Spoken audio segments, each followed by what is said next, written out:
Hello मेरी YouTube family, good morning.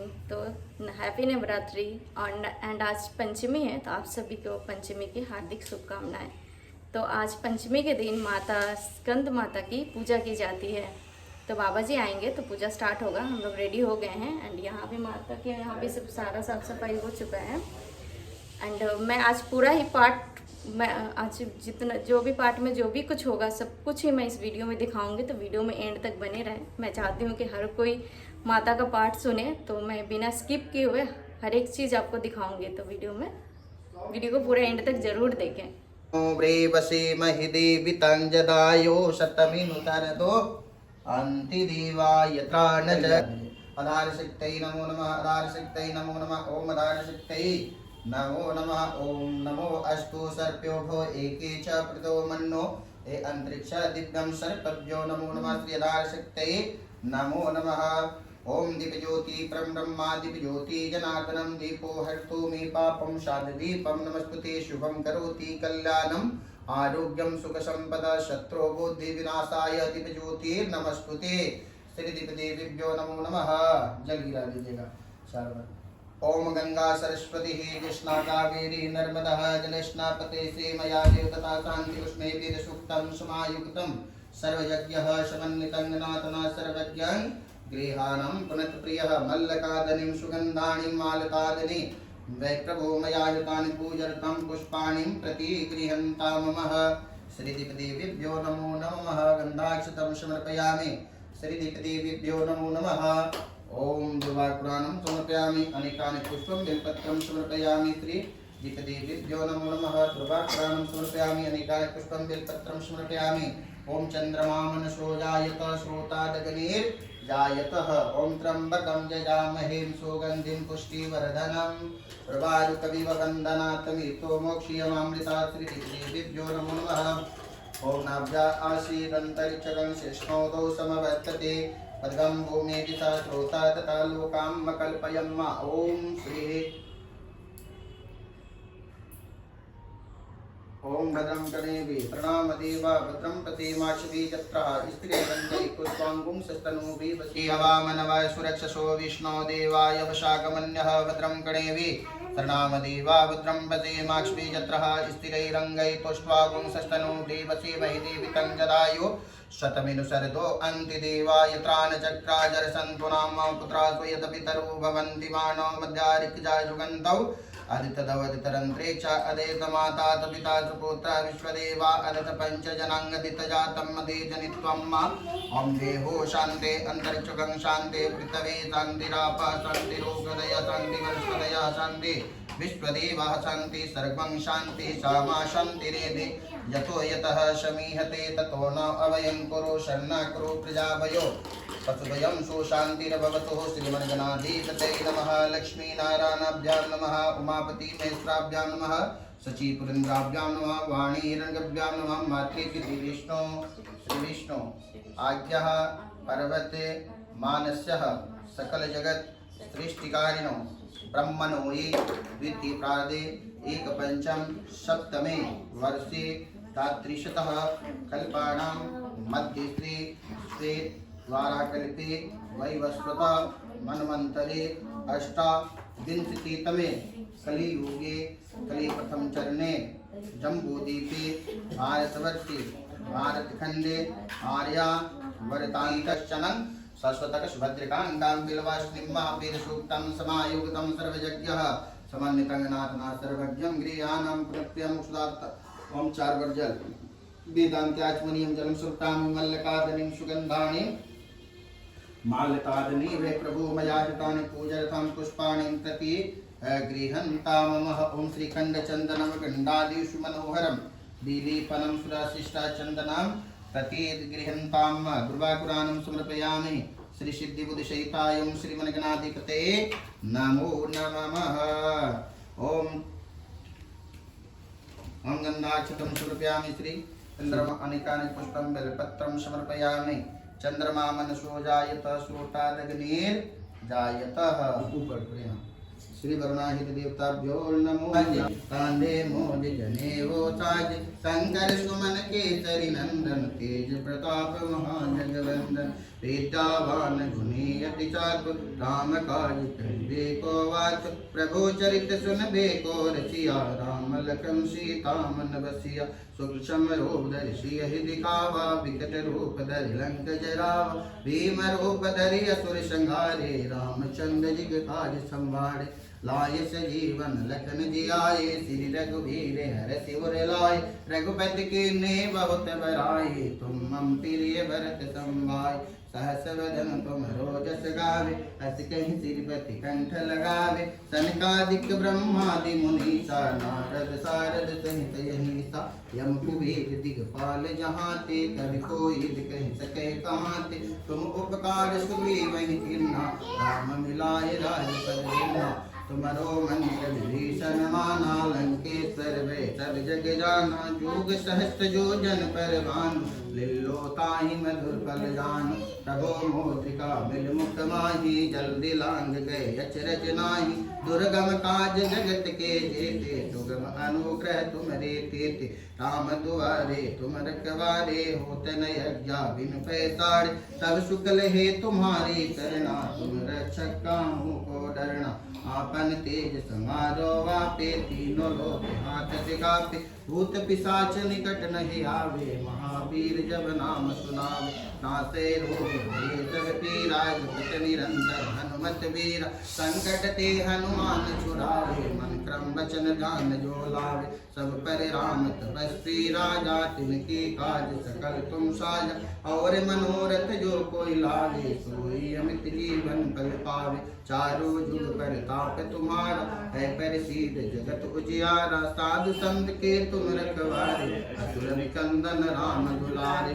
अष्ट सिद्धि नौ निधि के दाता असवर दीन जान की माता राम रसायन तुम्हारो पाता सदा रहो रघुपति के दाता तुम्हारे भजन राम को भावे जन्म जन्म के दुख बिसरावे अंत काल रघुबरपुर जाए जहाँ जन्म हरि भक्त कहाए और देवता चिंतन धरहि हनुमत से सर्व सो करहि संकट कटे मिटे सब पीरा जो सिमरे हनुमत बलवीरा जय जय जय हनुमान गोसाई कृपा करहु गुरुदेव की नाई जो सतवार पाठ कर कोई छूटहि बंदी महासुख होई जो यह पढ़ि हनुमान चालीसा होई सिद्धिदा की गौरीसा तुलसीदास सदा हरि चेरा कीजे नाथ धर्म पवन तनय संकट हरणं मंगल मूर्ति हो राम लखन सीता सहित विद्य देवतों सुरभो सियावर राम जय जय राम मेरे प्रभु राम जय जय राम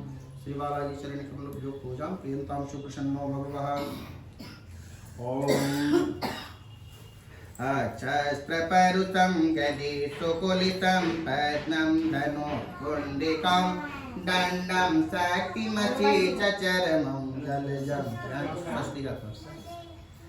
अक्षस्त्रपरुषं गदे सुकुलितं पद्मं धनो कुण्डिकां दंडम साकिमचि चचरमं जलजं घंटासुरभञ्जनं शूलं पाश सुदर्शने च ददति हस्ते प्रसन्नाननं सेवे शरभिमदनं मिहमः लक्ष्मीं सरोजे स्थितां घण्टाशूलहलानि शङ्खमुसलै चक्रं धनुषायकं हस्तां भजे ददति घनन्तविलक्ष्मीं अतुल्यं प्रभां गौरी देह समुद्भवं त्रिजगता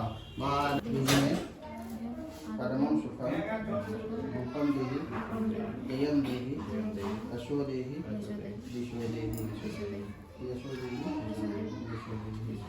विद्यावन्तं यशवन्तं लक्ष्मीवन्तं जनं जनं सर्वबाधा धनुर्मुक्तो धन्यधान सुतानुकं मनुष्योमत प्रसादेनं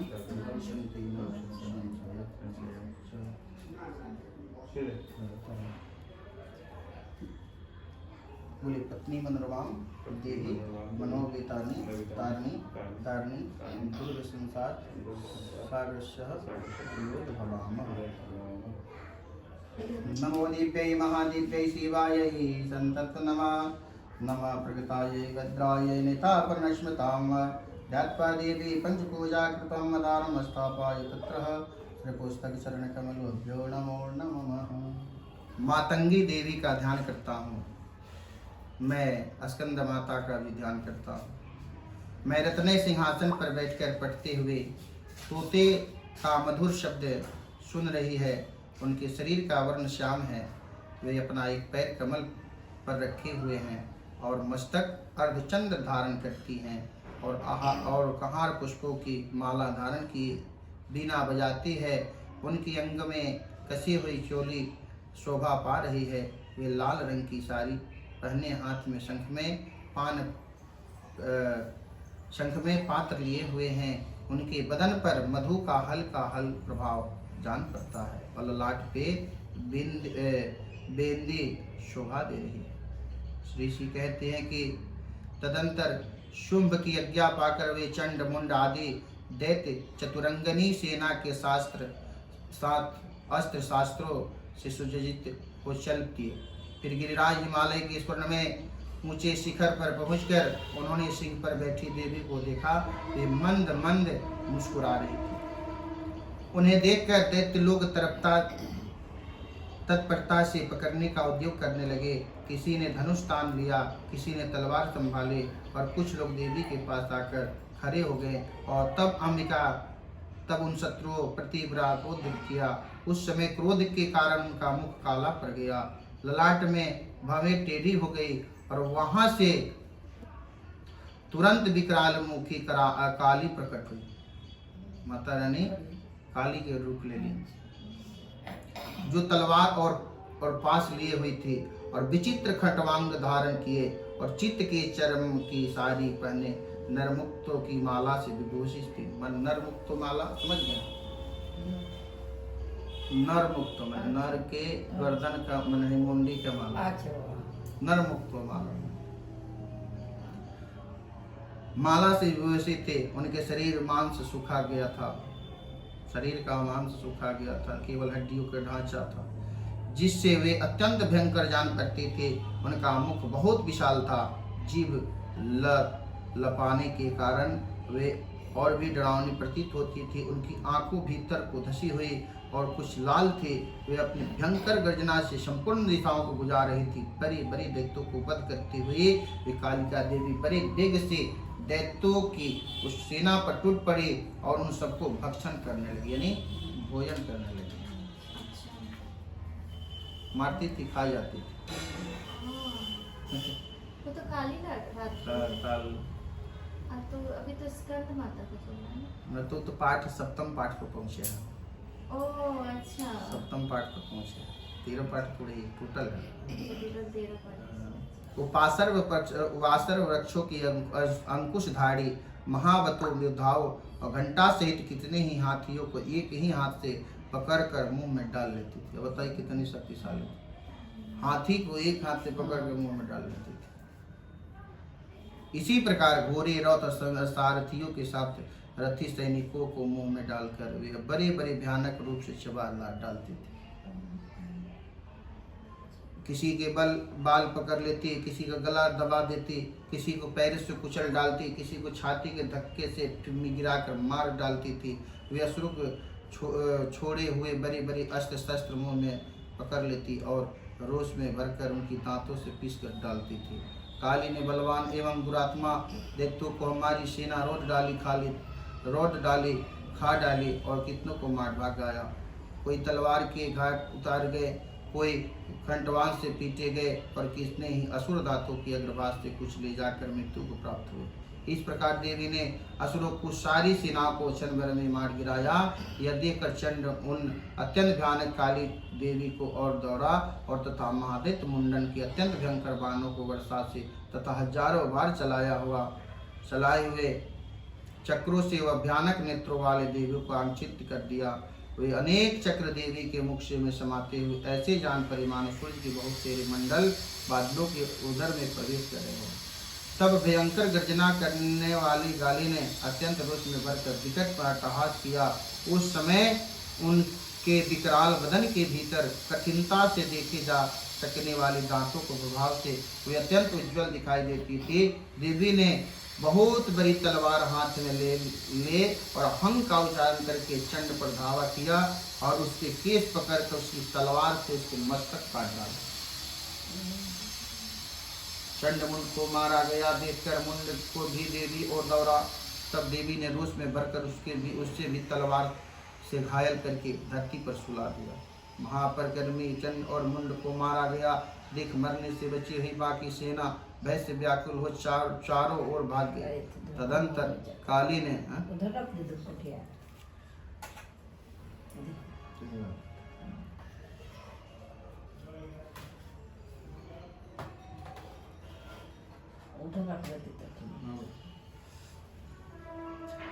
पराक्रमी चंड और मुंड मारा गया देख मरने से बची हुई बाकी सेना भय से व्याकुल हो चारों ओर भाग गई। जब दोनों मरा गया राक्षस डर से सेना भाग गई।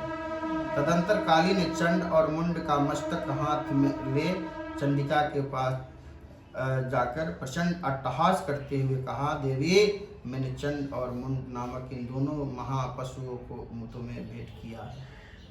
अब युद्ध यज्ञ में शुंभ निशुंभ और निशुंभ स्वयं ही वध करना।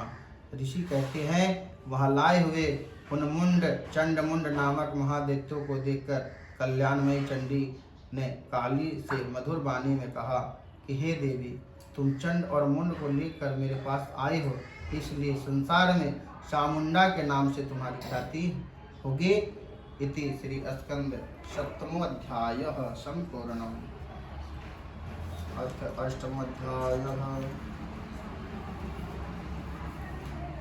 अष्टमोध्याय। मैं अणिमा आदि सिद्धमयी किरणों से आवृत भवानी का ध्यान करता हूँ। उनके शरीर रंग लाल है, नेत्रों में करुणा लहरा रही है तथा हाथों में पास अंकुश बाण और धनुष शोभा पाते हैं। ऋषि कहते हैं चंड और मुंड नामक दैत्यों के मारे जाने पर बहुत सी सेना संहार हो जाने पर दैत्यों की राजा प्रतापी शुंभ के मन में बड़ा क्रोध हुआ और उसने दैत्यों की संपूर्ण सेना के युद्ध के लिए कुछ करने के लिए आज्ञा दी। वह बोला, आज उद्यायुध नामक 86 दैत्य सेनापति अपनी सेनाओं के साथ युद्ध के लिए प्रस्थान करे। कंबु नामक वाले दैत्यों के 84 सेनाएं अपनी वाहिनी से घिरे हुए यात्रा करें। 50 कोटि वीर कुल के और 100 धर्म कुल के असुर सेनापति मेरी आज्ञा से सेना सहित कुछ करे, यानी कालक प्रभात मोड़ और काल से असुर युद्ध के लिए तैयार हो। मेरी आज्ञा से तुरंत प्रस्थान करे। भयानक शासन करने वाला असुर राज शुंभ इस प्रकार आज्ञा दे सहस्त्रों बड़ी बड़ी सेनाओं के साथ युद्ध के लिए प्रस्थित हुआ। उसकी अत्यंत भयंकर सेना आती देख चंडिका अपने धनुष की टंकार से पृथ्वी और आकाश के बीच भाग गुजा दिया। राजन तदंतर देवी के सिंह के बड़े जोर से उद्धारना आरंभ किया। फिर अंबिका ने घंटी के शब्दों से उसने ध्वनि को भी बढ़ा दिया। धनुष की टंकार, सिंह की दहाड़ और घंटी की ध्वनि से संपूर्ण दिशाएं गूंज उठी।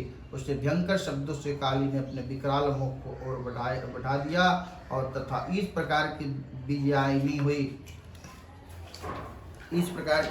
हुई। उस तुमुल नाद को सुनकर दैत्यों को सेनाओं ने चारों ओर से आकर चंडिका देवी से तथा काली देवी को क्रोधपूर्वक घेर लिया। और राजन इसी बीच असुरों को विनाश तथा देवताओं को अवधि लिए ब्रह्मा, शिव, कार्तिकेय, विष्णु तथा इंद्र आदि देवताओं को शक्तियों का अत्यंत पराक्रम और बल से संपन्न थी। उनके शरीर से निकलकर उन्हीं के रूप में चंडिका देवी के पास गए और जिस देवताओं का जैसा रूप जैसे वेशभूषा वैसा वाहन है, ठीक वैसे ही साधनों से संपन्न हो उसकी शक्ति असुर युद्ध करने के लिए आई।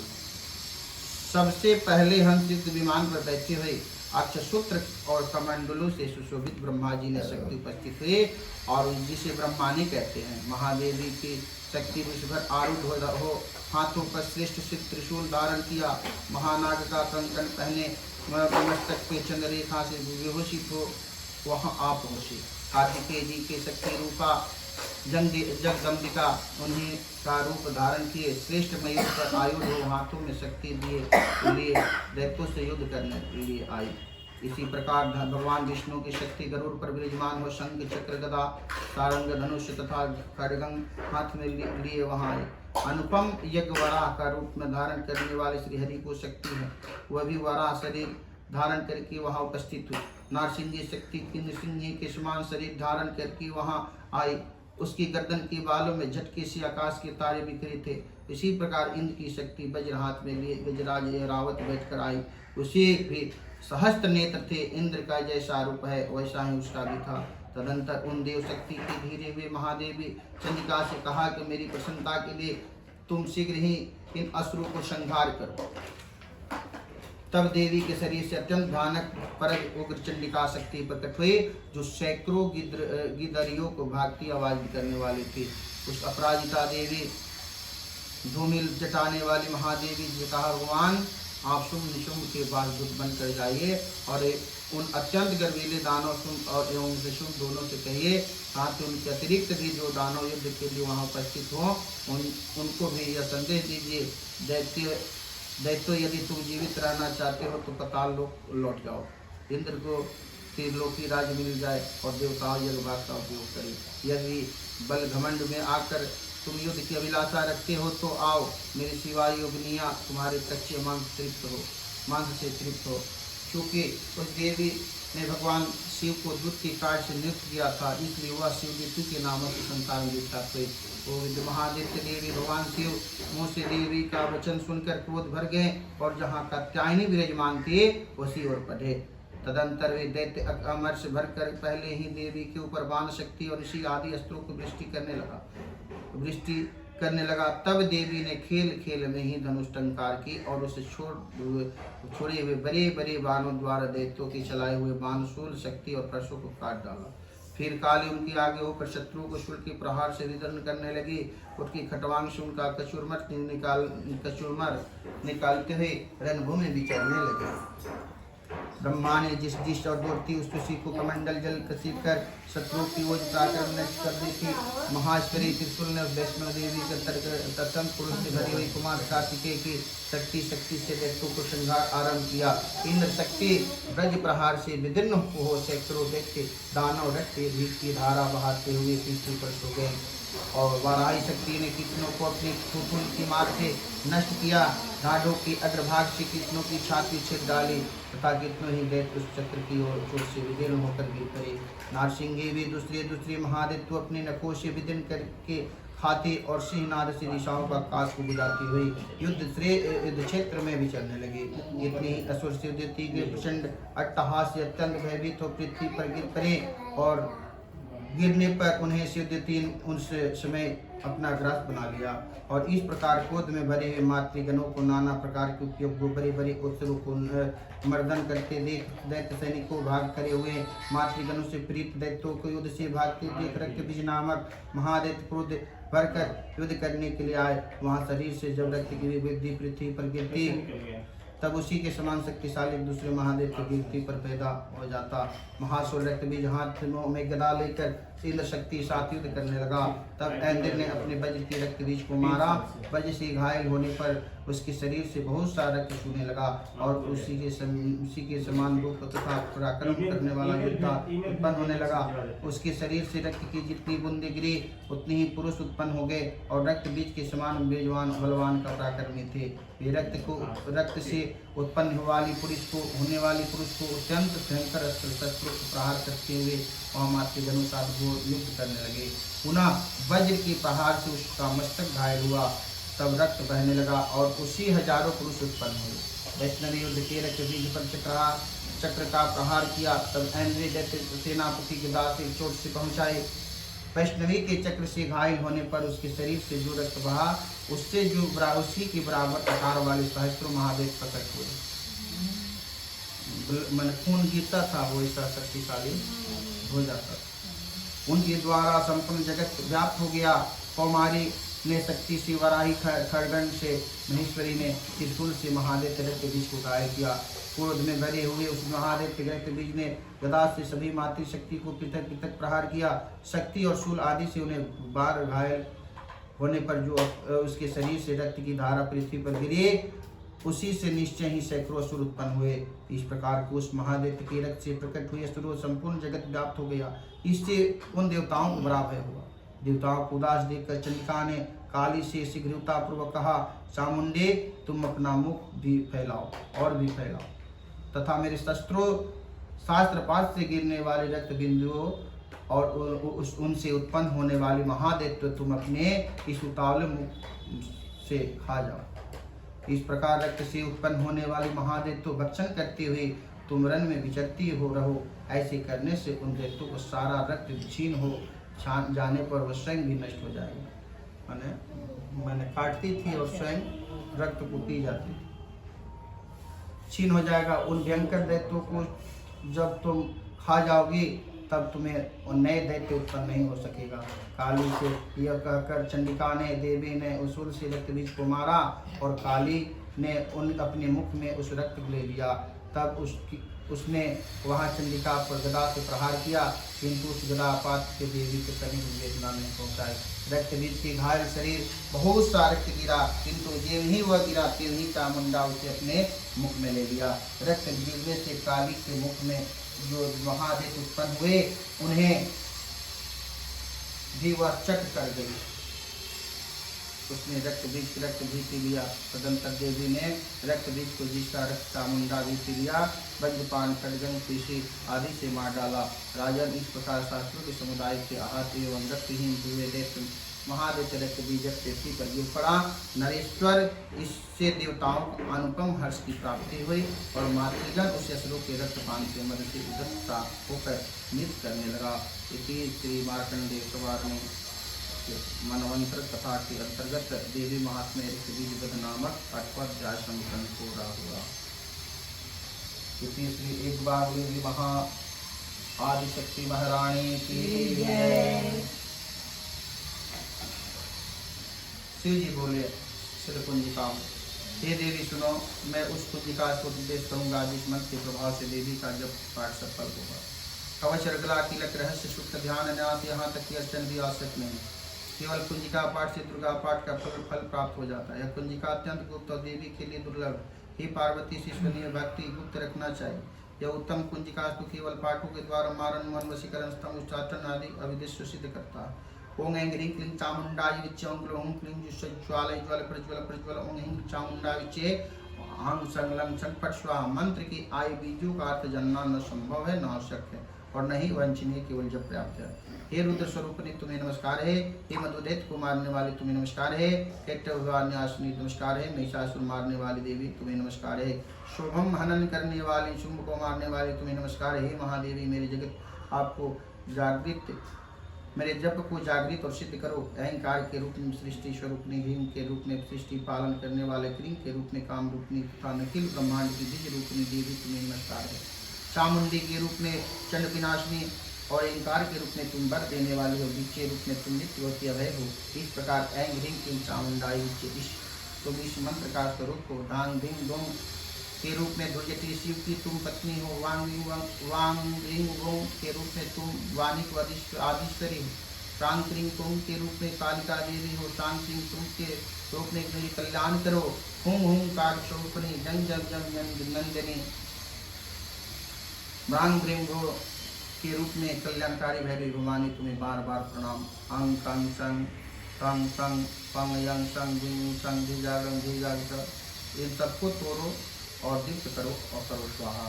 पान सिंह कुंभ के रूप में तुम पार्वती पूर्णा हो। कान सिंह के रूप में तुम खिचड़ी आकाशवाणी तथा खिचड़ी मुद्रा हो। कांग सिंह तुम स्वरूपनी सप्तती देवी का मंत्रों को मेरे लिए सिद्ध करो। या कुंजिका स्तुत मंत्रों को जगाने के लिए इसे भक्तिहीन पुरुषों को नहीं देनी चाहिए। हे पार्वती, इसे गुप्त रखो। हे देवी, जो बिना कुंजिका के सप्तती का पाठ करता है उसी प्रकार सिद्ध नहीं मिलती जिस प्रकार वनों में रोना निरर्थक होता है।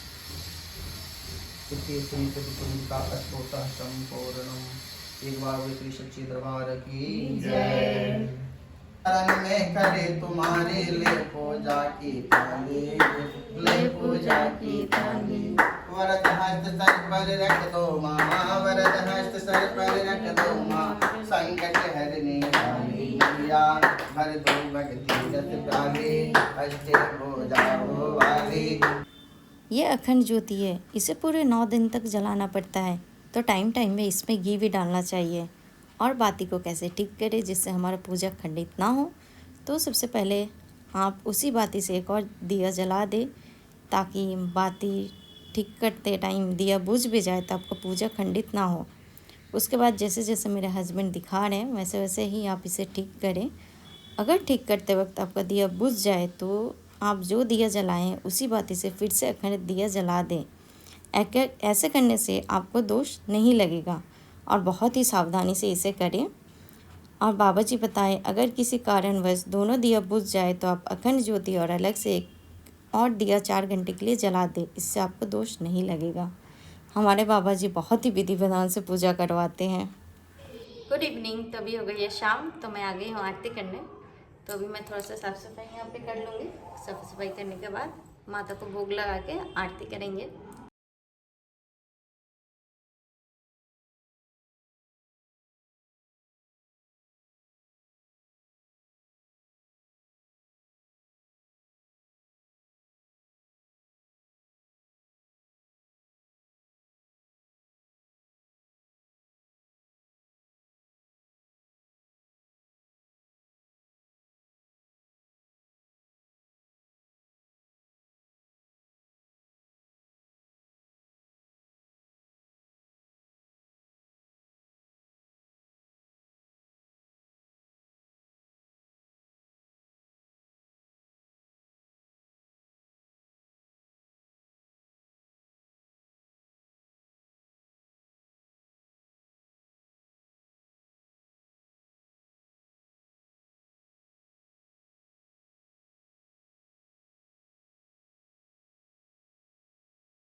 तो आज की ये व्लॉग में यहीं पे ख़त्म करते हैं। मिलते हैं कल नए व्लॉग में। तब तक के लिए बाय बाय।